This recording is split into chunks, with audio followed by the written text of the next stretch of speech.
But we're talking about the specifics of capitalist imperialism and financial imperialism versus other kinds of imperialism. So I think we should end this stream. We're not quite ending yet, but this will be the last segment here. Talking about Ben Norton or using Ben Norton and his website Multipolarista, which is also what we started the stream with. Sorry, I thought I had it pulled up here. I gotta get it. So we started the stream with Ben Norton and Multipolarista, and now we're ending it because we're talking about capitalist imperialism as opposed to previous kinds of imperialism, like feudal imperialism. And we're talking about the U.S. Dominated global financial system. So I think this transitions really well. Talking about Sri Lanka, which recently saw the masses of the country storm the presidential palace or whatever it's called, basically the capital, in protest against austerity. Now, many people have said, many imperialists, many Western liberals have said, oh, China's Belt and Road Initiative is in Sri Lanka. China must have put Sri Lanka in tremendous debt and forced Sri Lanka into this position or into this political and economic crisis. Classic China. They're at it again, uh, doing doing terrible things that the U.S. empire accuses them of, but can't explain how China is actually doing it. But Ben Norton is going to break down here who Sri Lanka actually owes their debt to. It's called a real debt trap. Sri Lanka owes 81% of its external debt to U.S. and European financial institutions, Western allies like Japan and India included. 81%. China owns just 10%. 10% of Sri Lanka's debt, but China blames the imaginary Chinese debt traps. So what have I been telling y'all? We've been talking about the Belt and Road Initiative a lot because a lot of people say it's debt trapping. It's imperialism. It's China doing the exact same thing that the IMF and the World Bank have been doing.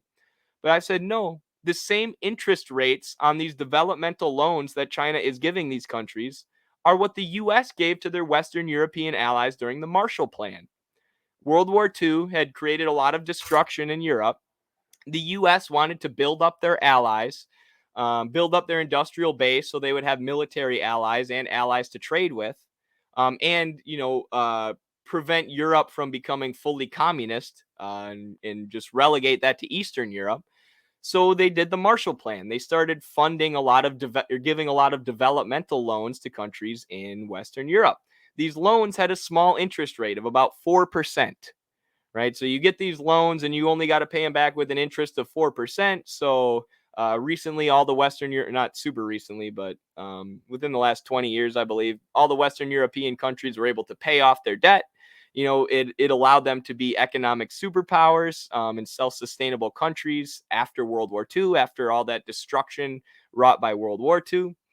And that is the same interest rate that China's Belt and Road Initiative has on their developmental loans, 4%. So whereas the IMF and the World Bank have these astronomically high interest rates and where their loans come with all these strings attached, saying we're not going to give you this loan unless you get rid of the minimum wage and bust unions and allow American transnational corporations to invest here, here, and here. Otherwise, all the money dries up. That's what the IMF and World Bank do. China has said, here's developmental loans at a 4% interest rate with no strings attached. Just trade with us because we want to have a foreign policy of mutual development. We want to have trade partners all over the world. So we're going to help countries develop themselves and build up, whereas the U.S. is holding countries in poverty, trying to exploit them. That's what I've been saying about the Belt and Road. Most of y'all believe me. But now it's proven here with Sri Lanka.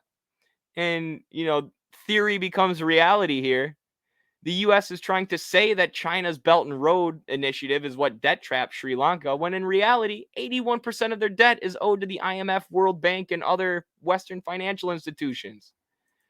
And China is trying to build this country up and save them from this economic crisis that's been induced on them, been forced upon them by imperialism, by these giant Western economies. Um, so facing a deep economic crisis, Sri Lanka government resigned. Numerous Western political leaders and media outlets blamed Chinese debt trap, although it has been thoroughly debunked by mainstream academics. And that's what's kind of frustrating about this. Some people still don't believe me when I say this about the debt trap. Like Yanis Varoufakis said that China has been non-interventionist, that they're not doing debt trapping. He's like a Greek social democrat. He's a social democrat from a European country. He's not even a communist. He's not even pro-China, but he admits that the Belt and Road is not a debt trap, the same way the World Bank and IMF are. So that's been debunked by all sort of even mainstream academics, even anti-China academics. Sri Lanka has a history of struggling with Western debt burdens, as do most countries in the global South, because IMF and World Bank structural adjustment loans have been imposed on most countries. Those are the main things that Thomas Sankara and Muammar Gaddafi were arguing against when they came to power in Africa. Of course, both those leaders were killed by Western regime change efforts because they were calling out the IMF and the World Bank because they were right. Structural adjustment programs clearly have not worked. They've given Sri Lanka's economy, or it's put them in this much debt. So here's a graph summarizing their foreign debt: 47% market borrowings, 13% with, I believe the Asian Development Bank is actually like a Japanese U.S. controlled bank, if I remember correctly. World Bank, India, and of course these market borrowings are mostly Western loan agencies, and 10% to China, which that 10% is probably being invested in a lot more productive stuff than any of these U.S. loans, which are probably just invested in setting up export capital for transnational corporations and racking up the debt. Top holders of their debt: BlackRock. BlackRock owns everything in the US. This is one of those conglomerates, those investment groups that just manages wealth for a bunch of wealthy shareholders. JP Morgan Chase, US Bank, Germany based bank, Britain based bank, Switzerland. Oh, you got to have those wonderful Scandinavian socialist countries helping out with imperialism somehow, right? The Asian Development Bank and World Bank are thoroughly dominated by the United States. Ooh, I got that right. Yay. I'm not the best when it comes to memorizing every financial institution around the world, but there are these different financial agreements and banks that the US has set up around the world, that it's in total control of, that help the US enforce imperialism and wage financial warfare against their enemies. The Asian Development Bank is one of those. So yeah, Sri Lankan economic crisis driven by neoliberal policies, inflation, corruption. Yep. I mean, it's taken a while. Like in the US, where we were drowning in the wealth of so many other countries that we had been robbing for years, right? Like we have a lot of consumerism. There are a lot of trade routes that come through the US. It is a wealthy country, largely from the wealth that we've stolen from other countries. But in the US, some of us could be tricked into this Milton Friedman trickle down economics nonsense, right? Just, let all the rich people have the money and eventually it'll trickle down. Some people were tricked into believing that because the US has been the richest country in the world for a while. But now in countries like Colombia or countries like Sri Lanka or these other countries that have been controlled by Western financial institutions, by the IMF and World Bank, and have implemented trickle down, and in Ecuador, where we've seen mass protests. Honduras is another one. Socialists just won election. People are seeing trickle down doesn't work. Trickle down doesn't work at all. Of course it doesn't work. Trickle down is the most ridiculous idea I've ever heard in my life. Let's give all the money to the rich people and eventually it'll come to us. Of course not. They're just going to hoard it and use it to accumulate more and more wealth. But because of imperialism, some Americans have been tricked into believing this nonsense. But really, what neoliberalism is, what trickle down is what I said: give everything to the rich people, take from the poor and give to the rich. And now, after 40 plus years of Reagan Thatcher neoliberalism, of trickle down all around the world, enforced by the US empire, countries are revolting. Countries are realizing this does not work. The masses are in poverty.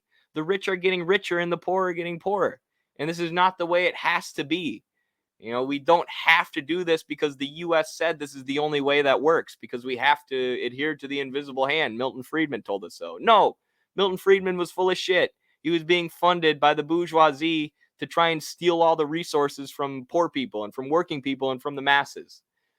They've always been full of shit. And now, with economic and political crises like we've seen in Colombia, Honduras, Sri Lanka, that is being proven. Years and years and years of giving all the resources to the rich people at the expense of the poor people has not worked for anybody except for a handful of oligarchs. And now people are pissed about it. And that's why you're seeing uprisings everywhere. And that's why we have to get organized, educate ourselves, read socialist theory to your friends. If you have a pregnant wife, get socialist theory and read it to her belly. This is how we will make the future. And it will be the future of the toiling masses. It will not be the future of the lazy, parasitical oligarchs. We just have to make it that way, comrades.